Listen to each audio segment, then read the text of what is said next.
Op de nagelnije afdeling kaakchirurgie wacht het Corrie Zielstra op haar behandeling. Dat nou in de Sielsberg kind is voor haar een uitkomst. Dat is een ontzettende uitkomst, ja, want anders maar een miljard. En dat is eigenlijk net te doen, omdat je thuis bent hebt. En dan moet je weer oppassiekjes zo wat heen en dit is veel makkelijker. Mijn man die maakt na een week die maakt een prothese, zeg maar, een plaatsje. Dat is veel makkelijker hier in Dokkum dan. Het is dus maar 10 minuten rijden in plaats van een jouw trap met 3 kwartier. Iets vertrouwen in? Ja, dat wel. Maar wel een beetje van...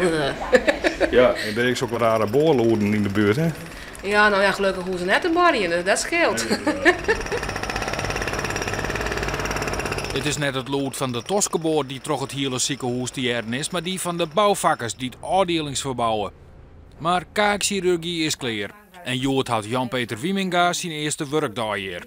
We moesten gewoon de wasbak nog aansluiten en de röntgenapparatuur is nog helemaal compleet, maar weer net u bijst. En ja, ik zeg altijd dat de patiënt een beetje coöperatief binnen, dan is geen enkel probleem. Je kon alles wel wat vinden. Ja, je hebt ook nog wel een verkeerde laad hier verzeld, maar de behandeling kan prima uitgevoerd worden, want we hebben een geweldige accommodatie en ook. Gaat het met de pijn? Ja? Een routinebehandeling of is het wat compliceerder? Nee, het is eigenlijk een hele eenvoudige behandeling voor u. Zo. Nou, kist er nou uit. Ja. Kom dan hecht niet in. Het Grote ziekenhuis MCL begint die toch op echt een spreekkoren van kaakchirurgie. Dat is net als Wieminga wel concurrentie, maar helemaal net slim.